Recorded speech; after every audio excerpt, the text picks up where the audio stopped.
Well, hello folks, it's Flora Jane Brown from Aberdeen Tours here again. I'm actually standing at one of the oldest places in Aberdeen. If you look behind me, you will actually see Brae.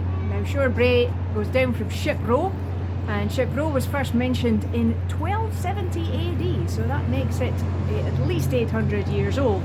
But Brae there represents the route down to Devana. Now Devana was what the Romans called the Iron Age port here, and it was described on Ptolemy's map. Now Ptolemy was a Greco-Egyptian map maker working for the Romans, and in his map of Britain, dated around 162 AD, showed the town of the Taezali, as he described the Iron Age tribe that was here, as being called Devana. And Devana was named after the river, and of course our river is the River Dee behind us.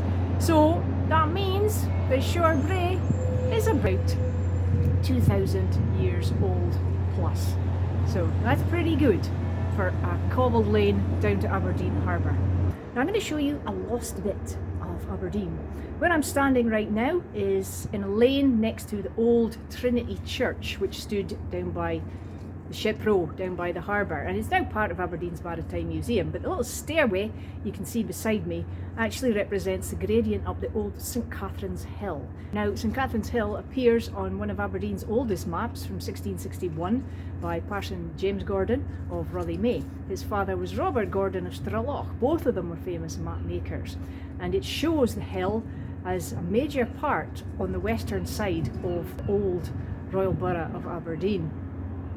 So, which Katherine was it, and what happened to the hill? Well, let's go and see, shall we? So we're just going to walk up the steps to simulate climbing St Catherine's Hill long ago. Now at the top of this hill there were houses, but there was also a little chapel dedicated to St Catherine. Now I said which Katherine? Well, historians got it wrong if they said Catherine of Siena, because it was actually Catherine of Alexandria.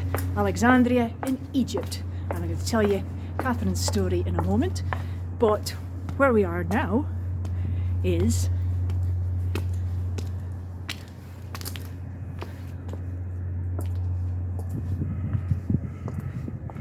an old Georgian square called the Adelphi. Now if you look at the buildings across from you there, you'll see classic Georgian fan lights and windows. Behold the Adelphi today. The Adelphi was laid out in 1810 as part of the development of Union Street.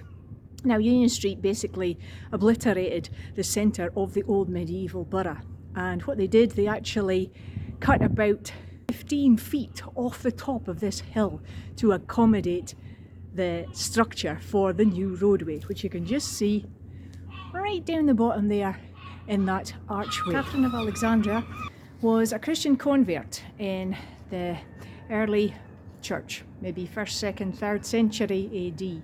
Now she actually was an educated woman, which again was a bit of a surprise for that period of time, but having been converted, she studied all the Hebrew scriptures to understand this new belief system that she had adopted.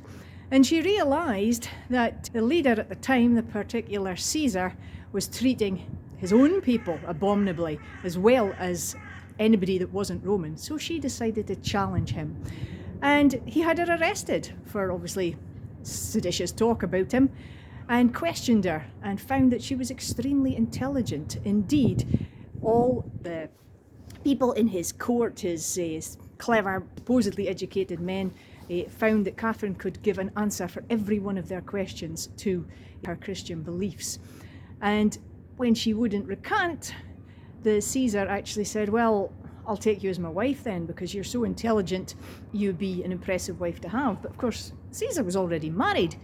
And Catherine said, absolutely not. If I am married to anyone, it is the Christ. And so I'm going to go and carry on telling the good news of the gospel. So Caesar locked her up. And it's said that her effect on people was so profound and her faith so strong that Caesar's own wife and children were converted by coming to speak to Catherine. So he could not have this at all, and he decided he was going to have her executed. So one of the cruelest tortures that the Romans had was the wheel. Now, this was an absolutely huge contraption, maybe about 7-8 feet in diameter, a big wooden wheel with spikes all around it. And what would happen to the victim is they would be tied to the wheel, and the wheel would be spun round, and the Roman soldiers would stab at them, and of course the spikes on the wheel would catch onto their skin, and it was quite a nasty way to go. When Catherine was brought into the room where the wheel was, she simply touched it and it shattered under her touch, because she was protected. She was supernaturally protected by God. And that explosion gave rise to the folkloric origin of the firework called the Catherine wheel. Now, poor Catherine was actually executed. Caesar beheaded her, and it said that angels came to collect her body, so Caesar couldn't do anything to destroy it and take her away. So that is Catherine of Alexandria, to whom a chapel was dedicated right here on the Adelphi in Aberdeen, probably way before the Reformation. In fact, by the time it appeared in the map, the chapel would have been a ruin. But her name still persists today in Catherine's Wynd, which is a street across the other side of Union Street, almost directly from here, which picks up her name. And also, the Lemon Tree Theatre in Aberdeen used to be the St Catherine's Club, or St K's, and it was a branch of the YWCA, the Young Women's Christian Aid. And so I think Catherine would have absolutely approved of that, because she's the patron saint of virgins and female students. So good on her.